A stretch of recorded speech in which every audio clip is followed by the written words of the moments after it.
स्वागत है आप सभी का बायजूस आईएएस में और स्वागत है उस साप्ताहिक सर्वेक्षण में अंतर्राष्ट्रीय घटनाक्रम के जिसे हम बड़े स्नेह से तैयार करते हैं, सावधानी से उन प्रत्याशियों की ज़रूरतों को पूर्ण करने के लिए जो सिविल सर्विस परीक्षाओं में भाग ले रहे हैं। ऐसा बहुत कम होता है कि दुनिया के दो सबसे ताकतवर देशों के, दो सबसे अमीर देशों के सर्वोच्च नेता आमने सामने बैठे हों और भले ही यह मुलाकात वर्चुअल स्पेस में हो रही हो, डिजिटल साधनों से हो रही हो, मगर कोरोना काल में यही संभव है, यही हो रहा था।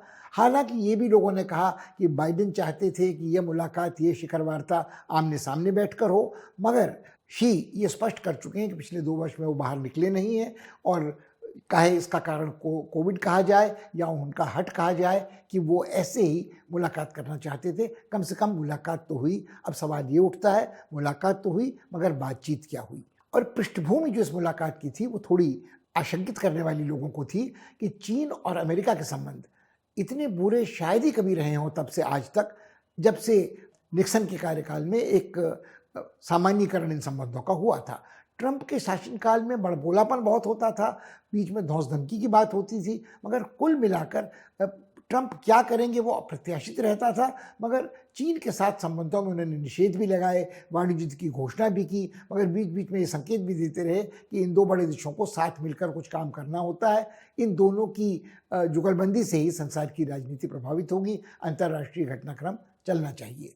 ये एक पक्ष है। दूसरा पक्ष ये है कि कुछ महीने पहले अमेरिका के विदेश सचिव और चीन के विदेश मंत्री की बातचीत हुई थी अलास्का में, और जिसमें एक दूसरे के प्रति जो भड़ास इनके दिल में थी वो दोनों निकाल चुके थे। तो लोगों को लग रहा था कि इससे पारा कुछ नीचे जाएगा, माथा कुछ कम गर्म होगा, और जब बाइडेन शी के साथ बातचीत करेंगे तो कोई निष्कर्ष, कोई ठोस नतीजा सामने आ सकेगा।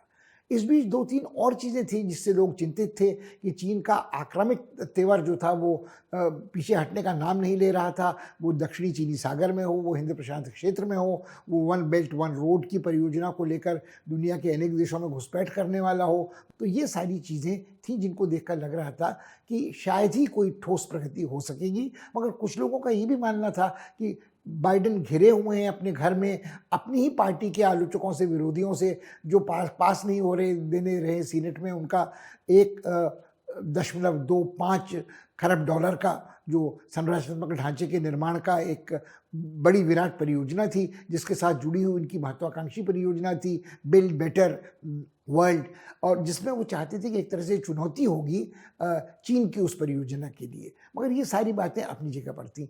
बाइडेन के स्वास्थ्य को लेकर लोगों को चिंताएं थी कि वो बार बार अपना गला खखार कर साफ करते हैं, चलने में उनके थोड़ी रुकावट महसूस होती है, कुछ चीज़ों को भूलते नजर आते हैं।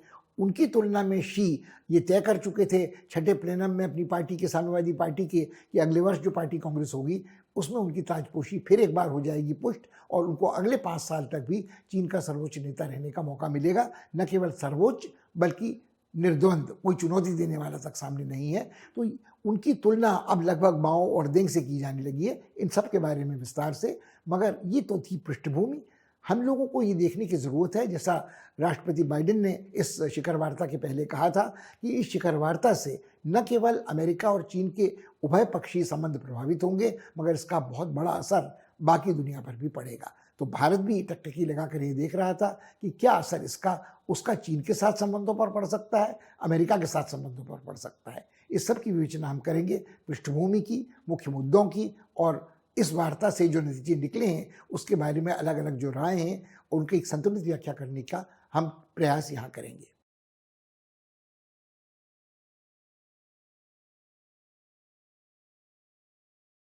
सबसे पहले ज़रूरत है उन मुद्दों पर विचार करने की जिनको रेखांकित किया था अपने अपने भाषणों में बाइडेन ने और शी ने। जहाँ तक अमेरिकी राष्ट्रपति बाइडेन का सवाल था, उन्होंने 2-3 शब्दों को महत्वपूर्ण समझा। उनका कहना था कि अमेरिका और चीन एक दूसरे के दुश्मन नहीं हैं, वो एक दूसरे के प्रतिद्वंदी हैं। उनके बीच एक प्रतिस्पर्धा चल रही है। हाँ, भले ही यह प्रतिस्पर्धा गलाकाट प्रतिस्पर्धा हो सकती है, आर्थिक विकास के क्षेत्र में, टेक्नोलॉजी की प्रगति के क्षेत्र में, अंतर्राष्ट्रीय व्यापार के क्षेत्र में, तीसरी दुनिया में अपने प्रभाव को बढ़ाने के क्षेत्र में, मगर ये प्रतिस्पर्धा है, ये एक टकराव निश्चित रूप से हो ये ज़रूरी नहीं है। तो उन्होंने इस प्रतिस्पर्धा का जब जिक्र किया, इस प्रतिद्वंदिता का जब जिक्र किया, उन्होंने शब्दों का प्रयोग किया कंपटीशन, स्ट्रॉन्ग कंपटीशन। और उसके बाद उन्होंने उन शब्दों का प्रयोग किया कि वो चाहते हैं कि ये प्रतिस्पर्धा एक टकराव में, एक मुठभेड़ में, कॉन्फ्रंटेशन में न बदले। और फिर उसका अभिप्राय ये था कि इसका नतीजा किसी विस्फोट में न हो, किसी संघर्ष में न हो, कॉन्फ्लिक्ट में। तो उनके लिहाज से 3 चीजें महत्वपूर्ण थी: competition, preferably cooperative competition, competition जो तिरस्कार करती हो, नकारती हो कॉन्फ्रंटेशन को, उससे बचने की मुठभेड़ से कोशिश करती हो, और कॉन्फ्लिक्ट, संघर्ष के विस्फोट से बिल्कुल दूर रहती हो। उन्होंने उन गार्ड रेल्स का भी जिक्र किया जो उस तरह के सहारा होते हैं, जो किसी चलने वाले की जो थोड़ा लड़खड़ा रहा उसको पकड़ ले, उनका सहारा लेकर वो अपना संतुलन बचा सकता है। बाइडेन के आलोचकों को लगा कि इस तरह की शब्दावली एक बचाव की मुद्रा अख्तियार कर रही थी, वो आक्रामक मुद्रा नहीं थी। मगर बाइडेन के जो प्रशंसक हैं, समर्थक हैं, उनका कहना था कि इस घड़ी जब चीन और अमेरिका के संबंध सबसे तले तक पहुंच चुके थे, इस तरह के एक सुलह की पेशकश करना शायद सबसे बेहतर बात थी। और बाइडेन नहीं चाहते थे कि आगे का रास्ता बिल्कुल ही अवरुद्ध हो जाए उनके कार्यकाल में। जहां तक चीनी नेता शी जिनपिंग का सवाल था, उन्होंने इन शब्दों को नकारा या ठुकराया ऐसा नहीं कहा जा सकता, मगर जिस चीज की ओर उन्होंने ध्यान दिलाया वो बुनियादी तौर पर भू राजनीतिक पहलू था। उन्होंने चेतावनी दी, इसकी पहले इस तरह की चेतावनी वो अमेरिका को दे चुके हैं कि एशिया के देशों को भू राजनीतिक शिकंजे में फंसने से बचना चाहिए। अर्थात जो अमेरिका फैला रहा है, वो ऑकुस हो, वो क्वाड्स हो, वो या और कुछ हो, और उन्हें दुनिया के नक्शे पर छोटे छोटे भू राजनीतिक गोले नहीं बनाने चाहिए। अर्थात छोटे छोटे भू राजनीतिक गोले तो वो हैं जो अमेरिका क्वाड्स के नाम से बना रहा है, ऑकुस के नाम से बना रहा है, मध्य एशिया में बना रहा है दूसरे मध्य एशियाई ऑकुस के नाम से।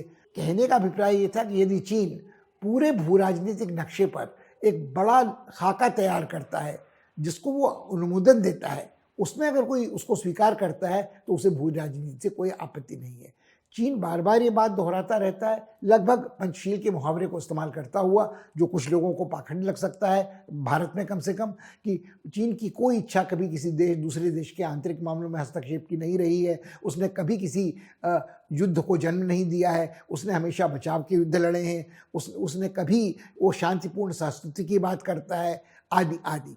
वो हर विवाद का निपटारा समाधान से, परामर्श से करना चाहता है। अब उसके अपने आचरण में चाहे कितना ही बड़ा फर्क इन सिद्धांतों से पड़ता हो, कम से कम शी की मुद्रा यही थी कि चीन न तो अपने भू राजनीतिक प्रभाव क्षेत्र को गंवाना चाहता है, सिकोड़ना चाहता है, और न वह अमेरिका को, एक बाहरी शक्ति को एशिया में प्रवेश की अनुमति दे सकता है। ये बात बार बार चीन कह चुका है कि अमेरिका एक बाहरी शक्ति है, वो चीन यहीं नक्शे पर स्थित है। और जैसा एक सलीवन नाम के पुराने अनुभवी अमेरिकी राजनयिक ने कहा है कि आखिर एशिया के देशों को ये बात स्वीकार करनी ही पड़ेगी, खासकर आसियान वालों को, हिंद महासागर क्षेत्र वालों को, हिंद प्रशांत क्षेत्र वालों को, कि चीन यहीं स्थित है, चीन यहाँ से कहीं जाने वाला नहीं है। और यहाँ से कहीं जाने वाला नहीं है वाली जो बात थी, वो एक कटाक्ष था अमेरिका पर, जो कई जगह से वापस चला जाता है। कभी वियतनाम से, फिर कभी ईरानी क्रांति के बाद ईरान से शक्ति प्रदर्शन के असफल प्रदर्शन के बाद, कहीं सत्ता परिवर्तन के सिद्धांत का प्रतिपादन करता है, मारकाट तबाही के बाद वो इराक हो, वो सीरिया हो, वो लीबिया हो, वहाँ से वो पीछे हट जाता है। और अब ताज़ा तरीन उदाहरण अफगानिस्तान का है। तो अब अमेरिका की विश्वसनीयता उसके साझेदार संधि मित्रों के लिए और बाकी देशों के लिए संदिग्ध होती जा रही है। तो ये स्थिति थी कि एक पक्ष ने जोर दिया भू राजनीति पर, शक्ति पर, और दूसरी तरफ अमेरिका था जो लगभग बचाव की मुद्रा में नजर आ रहा था। मगर जहां तक जो लोग आलोचक हैं चीन के, उनका ये कहना था कि चीन की आर्थिक प्रगति, चीन का सीना चौड़ा करके शिखर सम्मेलन में आना एक तरह का दिखावटी शक्ति प्रदर्शन था। चीन की हालत उतनी निरापद नहीं जितनी वो दिखाता है। चीन की आर्थिक प्रगति एक तरह का बुलबुला है जो कभी भी फूट सकता है, और जिसके संकेत अभी हाल में देखने को मिले हैं कि जब संरचनात्मक के निर्माण के क्षेत्र में जुड़ी एक बड़ी कंपनी लगभग दिवालियेपन की कगार तक पहुंच चुकी थी, अंतिम क्षण में चीनी सरकार ने, बैंकों ने उसको समर्थन देकर हाल फिलहाल बचा लिया है, मगर उसके पर कतर दिए गए हैं, कद बोना हो गया है। और अभी हाल जिस छठे प्लेनम में शी जिनपिंग को ये भरोसा दिया गया कि अगले 5 वर्ष तक भी वही चीन के एक छत्र शासक रहेंगे, निर्द्वंद, निष्कंटक, कोई चुनौती देने वाला नहीं होगा। उनका स्थान माओ और देंग के समान त्रिमूर्ति में विराजमान होगा, एक यदि उनकी उपासना का कोई ग्रह बनेगा। मगर शी जिनपिंग ने खुद अपने भाषण में जिन बातों को रेखांकित किया, उनको अगर देखें तो लगता ऐसा नहीं कि चीन पूरी तरह से शांत सुस्थिर है। ये उनके आलोचकों का कहना है। उनका कहना था कि चीन ने प्रगति की है, अप्रत्याशित प्रगति की है, दुनिया के देशों से कहीं अधिक दर से प्रगति की है, मगर एक कुछ चीज़ें बची रह गई हैं, काम अभी अधूरा है। उन्होंने कोई चीन की किसी असफलता का जिक्र नहीं किया, किसी विरोध या विप्लव का जिक्र नहीं किया, मगर उन्होंने ये ज़रूर स्वीकार किया कि जो समृद्धि है उसका बंटवारा बराबरी से होना चाहिए। उन्होंने शेयरिंग द प्रॉस्पेरिटी, समृद्धि की साझेदारी की बात की, और उन्होंने सोशल रिस्पॉन्सिबिलिटी, सामाजिक जिम्मेदारी की बात कही। अर्थात इसके दोनों पक्ष क्या हैं? इन दोनों पक्ष ये हैं कि अब तक चीन की अप्रत्याशित अभूतपूर्व प्रगति के बाद भी ये दो काम नहीं हो सके हैं। लोगों के जीवन स्तर में सुधार हुआ है, काफ़ी सुधार हुआ है, मगर अब भी लोगों के मनों में ये आकांक्षाएं बची हैं कि सबका हिस्सा बराबरी का नहीं है। कुछ लोगों को इसका लाभ ज़्यादा हुआ है, जो उद्यमी हैं, जिन्होंने राज्य समर्थित पूंजीवाद को अपनाया है, जिनमें जैक मा हों, अलीबाबा वाले, या एवरग्रांड वाली कंपनी के वाले लोग हों। तो कई बार ये आलोचनाएं हुई हैं कि शीर्षस्थ शिखर चीनी नेताओं पर भ्रष्टाचार के आरोप भी लगे हैं, उन्हें दंडित भी किया गया है। तो न तो भ्रष्टाचार पूरी तरह समाप्त हो सका है, न सामाजिक वर्ग भेद जो अमीर और गरीब के बीच की खाई है वो पूरी हो सकी है, और न जो उपभोगवादी समाज में, उपभोक्ता समाज में आप ये पूंजीवाद के कुछ हिस्से को अपना लें और बाकी को छोड़ दें, ये संभव नहीं होता है। तो राज्य समर्थित ही पूंजीवाद क्यों न हो, लोगों की अपेक्षा बढ़ जाती है कि उनकी ज़िंदगी में बेहतरी होगी। ये शायद नहीं हुआ है, इसीलिए शी जिनपिंग ने सामाजिक जिम्मेदारी की बात भी की है। दुनिया के और देशों में इसे कॉर्पोरेट सोशल रिस्पॉन्सिबिलिटी कहते हैं। तो उन्होंने बात दो टूक कही कि बड़ी बड़ी कंपनियां जो हैं, बड़े बड़े उद्यमी जो हैं, उनको इस बात का ध्यान रखना चाहिए कि उनकी जो समाज के प्रति जिम्मेदारी है उसे वो पूरा करें। अतीत में भी उस तरह का उदाहरण दे चुके हैं कि शिक्षा को व्यवसाय बनाने वाले जो लोग हैं, जिन्होंने अपने को मालामाल उससे किया है, उनको ये सोचना चाहिए कि कुशल कारीगर, अच्छे वैज्ञानिक यदि चीन में आने हैं, उनको शिक्षित होना है, प्रशिक्षित होना है, तो ये काम व्यापार, सौदेबाजी, कारोबार, धंधे के रूप में नहीं, एक राष्ट्रीय मिशन के रूप में होना चाहिए। अब ये तो दो पक्ष थे। और तीसरी बात जिस पर शी जिनपिंग ने जोर दिया अपने भाषण में, प्लेनम में, वो था चीन को शक्तिशाली बनाना। अब फिर एक बार आप देखिए तो विरोधाभास यहाँ सामने आता है। यदि इसमें प्राथमिकता आने वाले दिनों में चीन किस चीज़ को देगा, ये लगभग तय है कि अगले 5 साल, शायद उसके बाद भी शी जिनपिंग ही चीन में सत्तारूढ़ रहेंगे। वहाँ एक दल का प्रभुत्व है, साम्यवादी पार्टी में उनके अलावा और न कोई संस्था है, न कोई प्रक्रिया है। तो अमेरिका को इस बात के लिए तो तैयार रहना ही है इस शिखर वार्ता के बाद कि अगले 5 साल उसके बाद भी शी जिनपिंग से ही अमेरिका को बातचीत करनी है।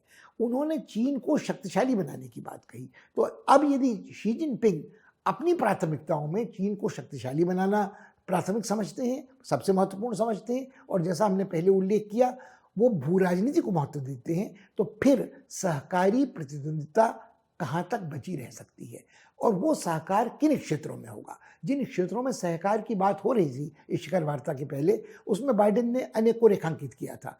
उनका कहना था ये धरती तपने का, मौसम बदलाव का मुद्दा हो सकता है, ये वैश्विक महामारी कोविड या इस तरह की और बीमारियों से लड़ने का मुद्दा हो सकता है, वो टेक्नोलॉजी के सहकारी विकास का मुद्दा हो सकता है, जिसमें हरित टेक्नोलॉजी हो, ग्रीन टेक्नोलॉजी हो, जो प्रदूषण को दूर कर सके, और उसके अलावा जनता के बीच में संपर्क हो, संस्कृति के बारे में हो, भाषा के बारे में हो, शिक्षा के बारे में हो, शोध के बारे में हो। मगर क्या ये सारे सहकार के क्षेत्र आगे बढ़ाए जा सकते हैं यदि एक पक्ष भू राजनीति पर अधिक जोर दे रहा हो और अपने को सबसे ज़्यादा शक्तिशाली बनाने पर? अब जो लोग शी के आलोचक हैं, उनका कहना था कि शी भले ही दुनिया को के सामने अपने को सर्वशक्तिमान पेश कर रहे हों, आखिर पैर उनके भी मिट्टी के हैं और वो कमज़ोर हैं।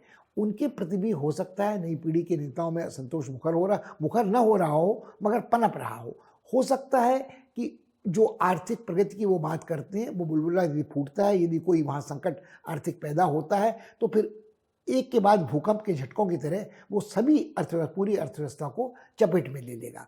उसके अलावा जो सामाजिक असंतोष है, असंतोष इस कारण नहीं है कि वहाँ वहाँ तो अधिकांश जनता हान नस्ल की है, मगर शिनजियांग प्रांत के जो उइगर मुसलमान हैं, या हांगकांग में जो जनतंत्र का आंदोलन चल रहा था, या आप ये कहें कि जिस तरह का अपने आलोचकों असहमति का स्वर मुखर करने वालों का दमन चीन में होता रहा है, उसको देखते हुए क्या चीन अपने को निरापद समझ सकता है, और क्या पूरी दुनिया यह मानकर चल सकती है कि चीन आने वाले दिनों में अमेरिका को पछाड़कर विश्व की पहली शक्ति बन जाएगा?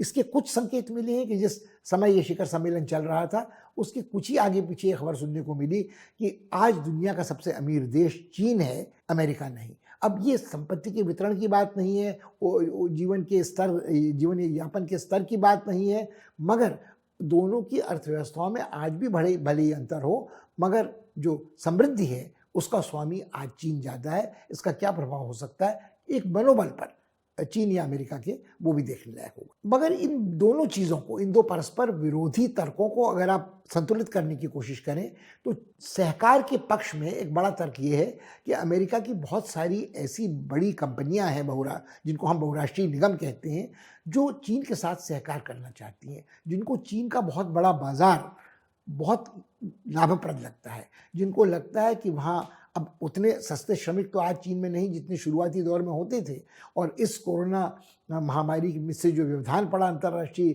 व्यापार में, उससे ये भी बात स्पष्ट हो गई कि चीन पर निर्भर होना कितना खतरनाक हो सकता है सामरिक सुरक्षा के लिए, न केवल अमेरिका के बल्कि यूरोप के लिए, ऊर्जा सुरक्षा के लिए, खाद्य सुरक्षा के लिए, टेलीकॉम की सुरक्षा के लिए। और जिस तरह के साइबर हमले चीन या रूस की तरफ से होते रहे अमेरिका पर, तो ये किसी भी टेक्नोलॉजी का निर्यात या साझा क्या चीन के साथ किया जा सकता है निशंक होकर कि उसका दुरुपयोग चीन नहीं करेगा, वो तस्करी नहीं होगी, वो उसकी नकल नहीं करेगी और अमेरिकी उद्यमियों को फिर एक बार नुकसान नहीं पहुंचाना पड़ेगा। तो क्या अमेरिकी उद्यमी जो चीन के साथ सहकार करना चाहते हैं वो देशद्रोही करार दिए जाएंगे, या उनकी नाक में अमेरिकी सत्ताधारी नकेल डाल सकेंगे? क्योंकि अमेरिका की राजनीति का एक पक्ष ये है कि बड़े पैमाने पर वहाँ के सेनेटर, वहाँ के गवर्नर, राष्ट्रपति पद के उम्मीदवार दान या उपहार ग्रहण करते हैं बड़े बड़े पूंजीपतियों से, बड़ी बड़ी कंपनियों से, फिर उनके हितों के पक्ष में वो हिमायती बनते हैं और उनके पर लगभग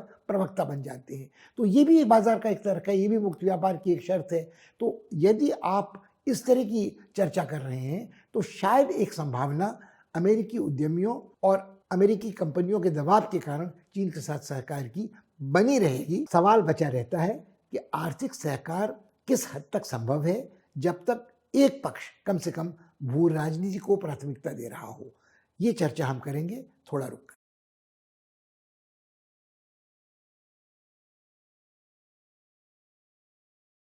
जहां तक भू राजनीति का प्रश्न है, हमारे लिए खासकर भारत में यह समझना बेहद महत्वपूर्ण है कि शी जिनपिंग ने इस शिखर वार्ता में लगभग बराबर जोर दिया चीन को शक्तिशाली बनाने में और सामाजिक जिम्मेदारी और समृद्धि की साझेदारी पर। आने वाले वर्षों में ये बिल्कुल संभव है, यदि अर्थव्यवस्था चीन की थोड़ा चरमराती है, संकटग्रस्त होती है, प्रगति की दर कम होती है, तो जोर भू राजनीति पर रहेगा, प्राथमिकता सैनिक सामरिक पक्ष पर रहेगी, चीन को शक्तिशाली बनाने पर रहेगी, और देशभक्ति का जो जज्बा है उसको उफान पर लाने की रहेगी। ये तब भी ज़रूरी होगा यदि चीन में प्रदूषण बढ़ता जाएगा, जो उनका मौसम बदलाव की राजनीति है जिसमें वो कोयले गैस के उपयोग पर रोक लगाने में असमर्थ हैं, और जब तक उनको ये सहायता टेक्नोलॉजी हरित क्रांति वाली नहीं मिलती है, पश्चिमी देशों से टेक्नोलॉजी के क्षेत्र में सहकार नहीं होता है, तो कहीं ना कहीं ये मुद्दा घूम फिरकर भू राजनीति की ओर जाएगा। और ऊर्जा संसाधनों के लिए भी यदि वो अपने यहाँ कोयले का खुदाई बंद करेंगे, तो शायद किसी और देश से उसकी आपूर्ति की कोशिश करेंगे, चाहे वो पड़ोस का रूस हो या अन्यत्र कहीं हो। ऑस्ट्रेलिया से जो निर्यात होता था कोयले का, उसका एक बड़ा हिस्सा ऑस्ट्रेलिया की अर्थव्यवस्था के लिए भी महत्वपूर्ण था, और वो महत्वपूर्ण था चीन की ऊर्जा सुरक्षा को निरापद रखने के लिए भी। इनका चर्चा हम विस्तार से पहले भी कर चुके हैं, अन्यत्र भी करेंगे, मगर जो बात अभी हमारे लिए ध्यान में रखने लायक है कि भू राजनीति के पक्ष को लगभग छुआ ही गया था। उसके 2-3 मुद्दे थे जो जिन मुद्दों में सहकार की बात कही गई थी, उनका उल्लेख हम पहले हिस्से में इस संभाषण के कर चुके हैं। मगर जो दूसरी बात बाइडेन ने बार-बार कही थी, ये सहकार की संभावना जिन क्षेत्रों में है, वो तो गिना दिए, मगर टकराव की संभावना जिन क्षेत्रों में थे, उसका उल्लेख करने से वो बचते रहे। हाँ, उन्होंने चीन को ये आश्वासन दिया कि टकराव मुठभेड़ से बचने के लिए उन्होंने कुछ बातें दोहराई कि हम एक चीन की नीति में ही विश्वास करते हैं, अर्थात ताइवान को जनवादी चीन का अभिन्न अंग मानते हैं। ये कोई नई बात नहीं थी। चीन बार-बार ये कह चुका है, ये बात घर जाकर शी जिनपिंग अपने समर्थकों को, प्रशंसकों को, भक्तों को बार-बार सुना सकते हैं कि फिर अमेरिका ने एक बार ये बात स्वीकार की कि वो ताइवान को मान्यता नहीं देता। ताइवान के साथ गैर सरकारी अनौपचारिक संबंध कितने ही घनिष्ठ हों, सामरिक, सैनिक, आर्थिक,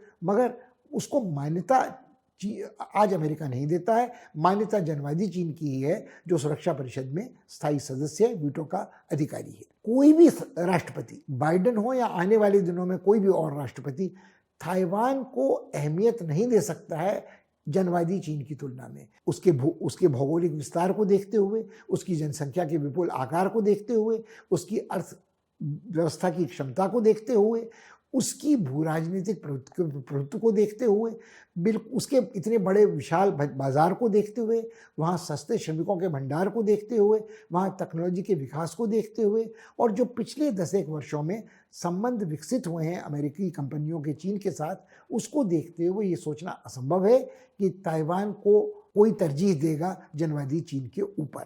अब सवाल ये उठता है कि यदि बात इतनी स्पष्ट है, तो फिर क्यों हाल के दिनों में चीन कुछ वो भड़काऊ हरकतें कर रहा है? उसके जंगी जहाज ताइवान के आकाश के ऊपर से उड़ते हैं, वो समुद्र में उसकी मछुआरी, जो उनकी नौसैनिक मिलिशिया है, जिसको नौसेना का नाम नहीं देता, वो कुछ छेड़छाड़ करती है, और इनका मुकाबला करने के लिए ताइवान को अपने विमान ऊपर उड़ाने पड़ते हैं। इस सब घटनाक्रम को देखने के बाद फिर सवाल ये उठता है कि ये भड़काऊ घटनाएं हो क्यों रही हैं?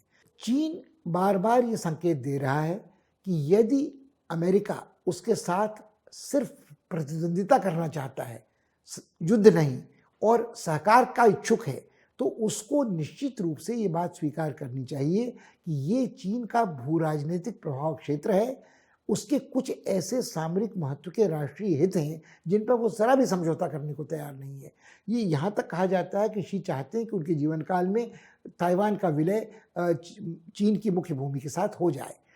अब अमेरिका मान्यता भले ही जनवादी चीन को देता है, सैनिक सामरिक समर्थन देता रहा है ताइवान को, देर सवेर उसे ये बात स्वीकार करनी पड़ेगी कि चीन में अपने हितों को देखते हुए आर्थिक, सामरिक, सांस्कृतिक वो राष्ट्रीय हित ताइवान के राष्ट्रीय हितों से जुदा हैं। और यदि ऐसा है तो एक न एक दिन वो आएगा जब ताइवान वालों को ये बात स्वीकार करनी पड़ेगी कि यदि चीन सैनिक बल के आधार पर उन पर कब्जा करना चाहता है, तो अमेरिका पर भरोसा वो नहीं कर सकते हैं कि अमेरिका किसी परमाणु युद्ध का संकट ताइवान के कारण झेलने वाला नहीं है। आज वो शीत युद्ध का पहला दौर नहीं है। आज का चीन इतना शक्तिशाली है सामरिक दृष्टि से, परमाणु अस्त्रों से लैस, वो जिस तरह के प्रक्षेपास्त्रों का प्रयोग कर रहा है, उनके बारे में निरंतर परीक्षण कर रहा है, उनको देखते हुए अमेरिका अपनी सुरक्षा जोखिम में नहीं डालेगा ताइवान के कारण। ये ताइवान वाले भी जानते हैं। इसके साथ जुड़ा ताइवान की आंतरिक राजनीति का है, वहाँ भी लोग एकमत नहीं है। कोई चीन का सहर्ष स्वेच्छा से अंग नहीं बनना चाहता, मगर इस बात को नज़रअंदाज भी नहीं कर सकता कि यदि चीन ज़्यादा दबाव डालेगा तो कितनी देर तक। हांगकांग का उदाहरण सबके सामने है कि चीन ने जब वादा भी दिया था, अंतर्राष्ट्रीय समझौते करार भी किए थे, तो जब उसे लगा कि उसके हित जोखिम में पड़ रहे हैं, तो उसने जनतांत्रिक आंदोलन को बहुत बुरी तरह से निर्ममता से कुचला और हांगकांग का विलय, अब विलय कहना गलत है क्योंकि हांगकांग उसकी अपनी ज़मीन थी जिसको उसने लीज पट्टे पे अंग्रेज़ों को दिया था, तो उसने उसको वापस ग्रहण कर लिया। यही बात कही जा सकती है कि जब तक तिब्बत स्वेच्छा से चीन के प्रभुत्व को स्वीकार करने को तैयार था, मगर ये बात शुरू से तिब्बतियों ने नहीं स्वीकार की थी, तो फिर बल से ही उस पर कब्जा किया गया था। आज जो असहमति का स्वर अन्यत्र, या जनतांत्रिक असहमति का स्वर कहिए या नस्लवादी भेदभाव का कहिए, सिंकियांग प्रांत में उइगर मुसलमानों के साथ है, उसके बारे में भी चीन बिल्कुल स्पष्ट है कि ये सारे इलाके ऐसे हैं जहाँ न वो मानवाधिकारों का तर्क स्वीकार करता है, न युद्ध अपराधों का या वंशनाशक बर्बर उत्पीड़न का। और चीन का पक्ष एक तरह से कुछ सबल इसलिए हो जाता है कि अमेरिका जब खुद दोहरे मानदंडों का आचरण करता है और कहता है कि अमेरिकी सैनिकों पर कोई युद्ध अपराध का मुकदमा नहीं चलाया जा सकता, किसी भी अमेरिकी पर मानवता के मानव अधिकारों के उल्लंघन का मुकदमा नहीं चलाया जा सकता, और बार बार इस तरह के अधिकारों के उल्लंघन के उदाहरण आते रहते हैं। ग्वांतानामो बे से अफगानिस्तान में, और तो छोड़िए ऑस्ट्रेलिया तक अब ये दावा करने लगा है कि उसके जिन सैनिकों से इस तरह की कोई हरकत हुई हो उन पे ऊपर भी कोई कानूनी कार्रवाई नहीं होनी चाहिए। तो एक तरह से यदि आप स्वदेश में बाहरी हस्तक्षेप या आलोचना बर्दाश्त नहीं करते हैं, मानवाधिकारों के उल्लंघन की, जनतंत्र के हनन की, युद्ध अपराधों की, तो आप चीन को कटघरे में कैसे खड़ा कर सकते हैं? कि भू राजनीति का जहाँ तक प्रश्न है, ताइवान आज इस बात को स्वीकार करता है कि अमेरिका बहुत विश्वसनीय साझेदार मित्र नहीं है। ये एक तरह की पैंतरेबाजी है, पोस्चरिंग है, जो चीन का दबाव डालने के लिए कर रहा है अमेरिका पर। यदि आपको सहकार करना है तो छोड़िए तैवान को, आज नहीं सही देर सवेर। शी ये कह चुके हैं हमारी इच्छा है तैवान शांतिपूर्ण ढंग से ही अपनी मातृभूमि के साथ, पितृभूमि के साथ जुड़ जाए। यही समस्या लगभग खड़ी होती है दक्षिणी कोरिया के बारे में। अब दक्षिणी कोरिया, जब से जनरल मैकार्थर ने कोरियाई युद्ध में इस देश का विभाजन करवाया था, देश दो हिस्सों में बंट गया था, तब से ही अमेरिका का संधि मित्र है। मगर आज स्थिति बहुत फर्क है।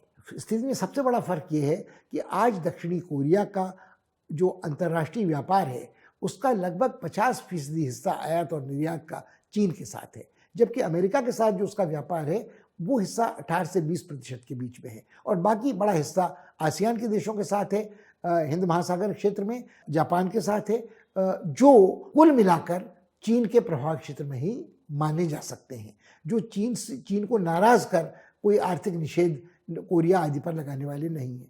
कोरिया के साथ भी समस्या ये है कि कोरिया की समस्या तो तैवान से भी विकट है कि यदि तैवान भरोसा नहीं कर सकता है अमेरिका के सामरिक सुरक्षा कवच पर, तो क्या दक्षिणी कोरिया कर सकता है?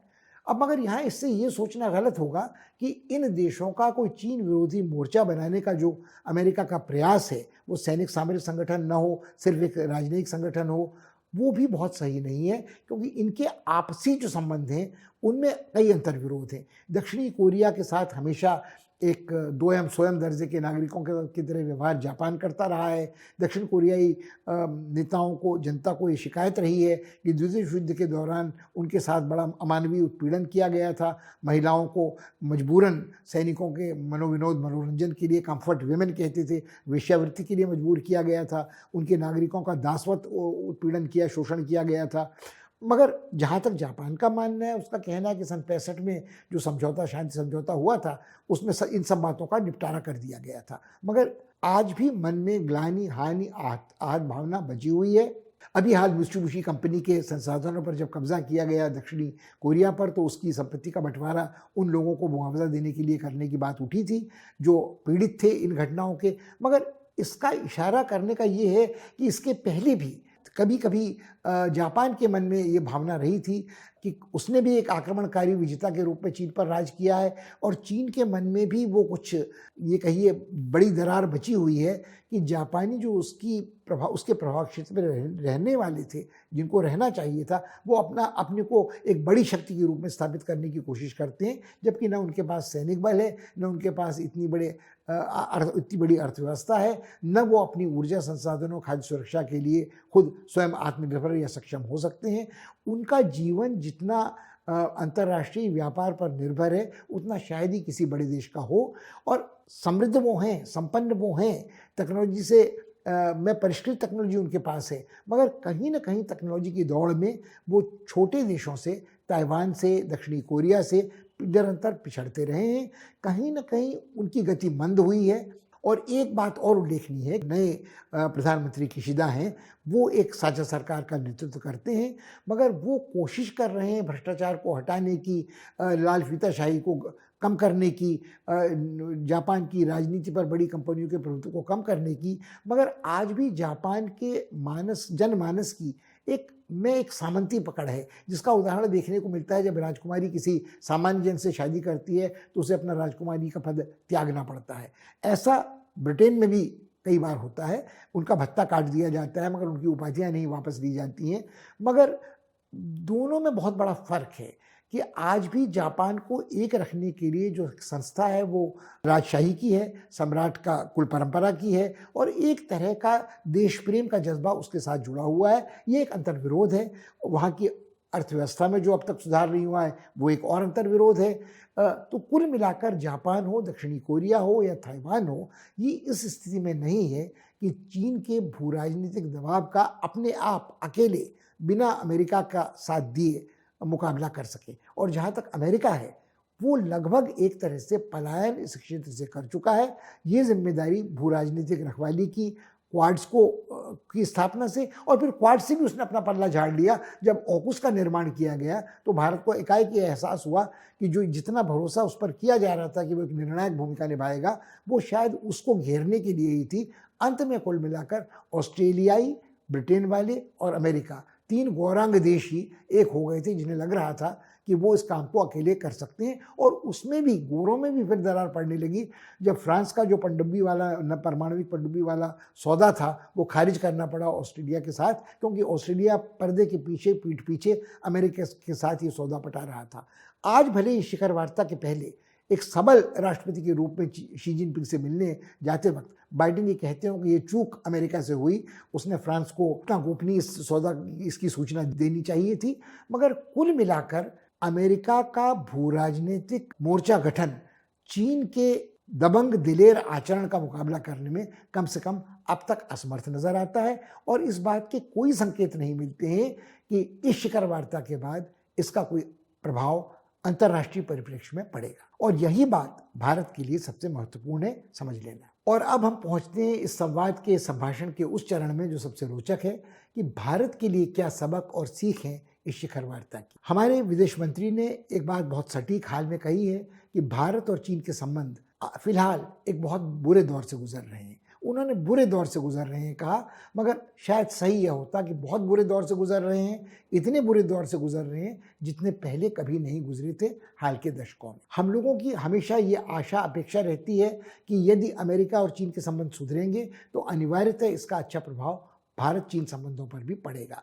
मुझे लगता है ऐसा सोचना नादानी है। एक समय था जब चीन को लगता था कि भारत को रिझाने, फुसलाने, बहकाने, अपने साथ लाने की ज़रूरत है ताकि वह अमेरिकी खेमे में न जाए। मगर कुछ दशक पहले जब अटल बिहारी वाजपेयी जी के कार्यकाल में भारत अमेरिका के बिल्कुल पास पहुंच गया और तब से अब तक निरंतर अमेरिका के पास जाता रहा है। सरकार भारत में किसी भी दल की हो, मनमोहन सिंह जी ने तो अपनी सरकार दांव पे तर लगा दी थी उस परमाणविक करार के लिए। चीन को ये लगने लगा है कि भारत अब अमेरिका को छोड़कर उनकी तरफ आने वाला नहीं है। और ये सिर्फ दोष भारत का नहीं है। जिस तरह चीन ने भारतीय सीमा का अतिक्रमण किया है, लद्दाख में, अरुणाचल में बार बार सैनिक मुठभेड़ की धौंस धमकी दी है और प्रतिरोध के बाद ही वो पीछे हटने को मजबूर हुआ है, तो भारत उस पर भरोसा तो कतई नहीं कर सकता। इसका अर्थ ये नहीं कि भारत लड़ाई की तैयारी करे, लड़ने के लिए तैयार रहे, मगर अपने बचाव की तैयारी करता रहे और इस धोखे में न रहे कि अमेरिका चीन के साथ अपने संबंधों को किसी भी खतरे में डालेगा भारत के बचाव के लिए। तो ये स्थिति, ये ठीक है, कुछ सैटेलाइट से मिलने वाले चित्र सुलभ करा देगा कि अरुणाचल में चीन बस्तियां बना रहा है, अतिक्रमण कर रहा है, इतना भीतर आ चुका है, आदि आदि। मगर अमेरिका से ये कल्पना करना, अब ये तो अभी हाल में बात सामने आने वाली है, हम भविष्य में भी इसका चर्चा करेंगे कि यदि S-400 प्रक्षेपास्त्र रूस से भारत आते हैं तो आज भी हम अमेरिका की तरफ इस आशा की नज़र से देखते हैं कि अमेरिका इस कारण हम पर आर्थिक प्रतिबंध न लगा दे, निषेध न लगा दे, हमारे लिए कुछ रियायत कर दे। तो हमें अमेरिका के सामने जो विनती का भाव है, शायद इसको छोड़ने की ज़रूरत है और अपने रक्षा के लिए, अपने राष्ट्रीय हितों की रक्षा के लिए, अपने आत्मसम्मान को बरकरार रखने के लिए, अपने बुनियादी राष्ट्रीय हितों की रक्षा के लिए खुद ही सक्षम होना चाहिए।